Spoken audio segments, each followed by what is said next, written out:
the last day of May 2016 and our last week on air for the school year. We'll return to our daily broadcasts August 15th. Let's get started. One of the biggest stories we've covered this academic year centers on the millions of migrants and refugees streaming into Europe, the most since World War II. Some are leaving war-torn countries behind them. Some are running from terrorists and their control. Some are just looking for a better life than their home countries have to offer. Many of these people are trying to get to Europe by crossing the Mediterranean Sea. It's dangerous. They're often overloaded on small boats. And over the past week, at least 65 people have died trying to cross.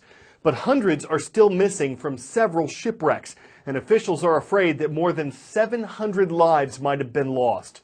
It could have been worse. Italian authorities say they've rescued more than 14,000 people in the Mediterranean just in the past week. The overcrowded boats aren't the only thing officials have to watch out for. The route from Libya to Europe across these waters is really exploding, especially since Greece and Turkey cracked down on their shores. You could be talking about 100,000 people trying to cross the Mediterranean. But that's not the only problem. ISIS are trying to get in on it.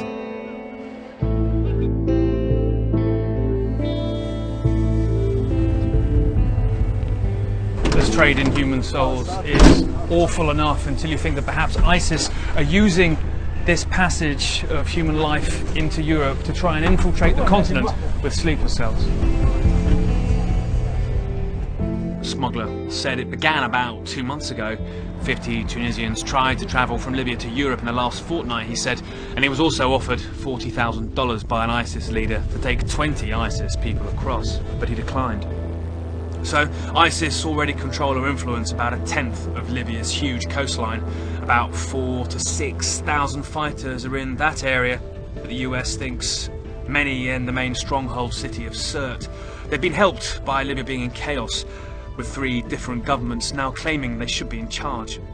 Fighting the migrant trade across the whole coastline of the Libyan capital Tripoli are just 6 boats like this, some of which not in particularly good service. You simply can't imagine how under-resourced things are here so close to Europe. Libya's been a failing state for years, but now it's a new and thriving home to ISIS as well. And what's so staggering is that after they're allowed to grow in Syria and Iraq, that it's happening again. This time even closer to Europe, and the West is doing next to nothing about it. Not far from the Iraqi capital of Baghdad, a battle is raging for the city of Fallujah. The ISIS terrorist group took over the area in 2014, but now Iraqi and local forces, who are supported by a US-led coalition, are fighting to get the city back. The international group has captured some of the surrounding areas, and they entered the city yesterday in fighting described as intense. Meantime, there were several suicide attacks in Baghdad that reportedly killed dozens of people. ISIS said it was responsible for those.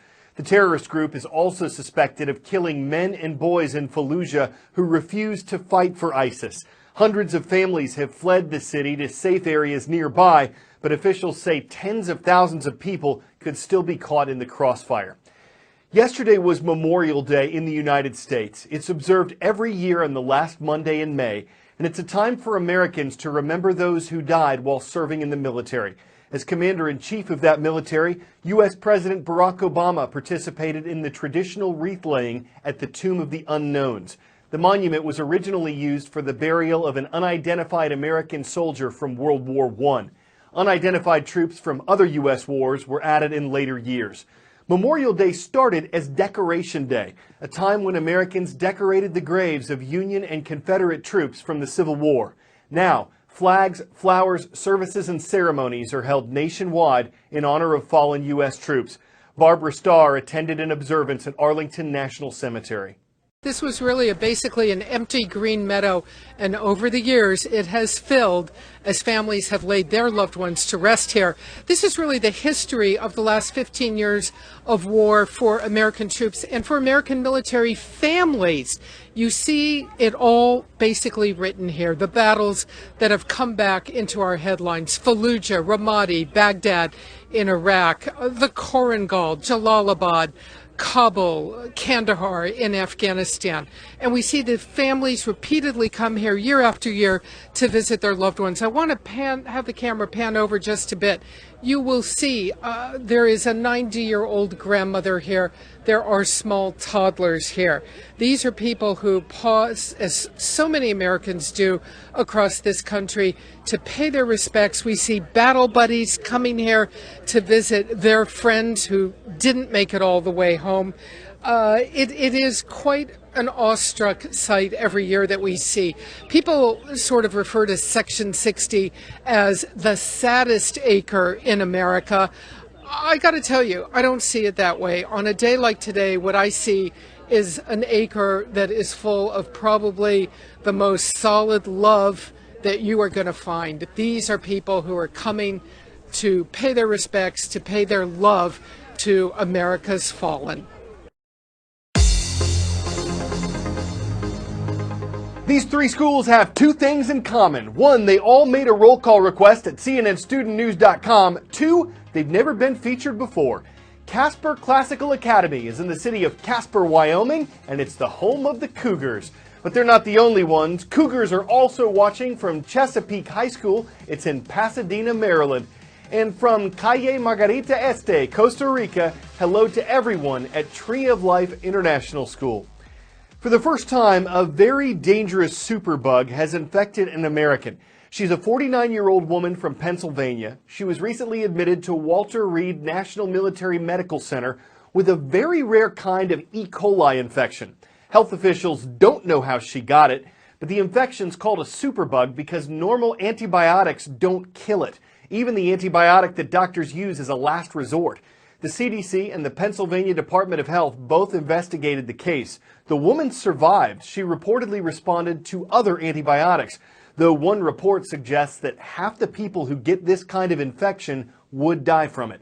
The head of the CDC says doctors should stop prescribing antibiotics when people don't need them and that new drugs need to be developed quickly. Antibiotics are one of the miracles of modern medicine. They have saved countless lives, but there's another side to them. The bacteria that live in our body, they've learned how to outwit many of our most powerful antibiotics. These drug-resistant bacteria are called superbugs. Every year, these superbugs infect more than 2 million people in the United States and kill at least 23,000. Here's how a bug becomes a superbug. When you take an antibiotic, there could be some bacteria that know how to resist that antibiotic. Well, those smart bacteria, they're the ones that survive your round of antibiotics and they flourish. And that's when you get a proliferation of superbugs. And the more that we as a community take antibiotics, the more chances the bacteria have to become resistant to them.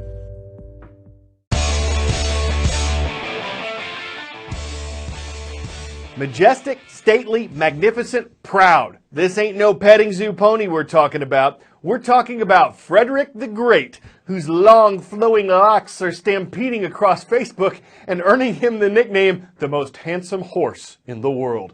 The Frisian stallion graces the fields of Arkansas. He's 15 years old, but just recently went viral because of, well, this. He's been given a lot of nicknames, but the Fabio of horses, that seems to be the main one. Maybe he's equestrianing for a beauty contest. Maybe he's cultivating a winny look to trample all the naysayers. He's a horse without equus, and a lot of people are finding beauty in the beast. I'm Carl Azus, and we're done horsing around. Hope to see you tomorrow.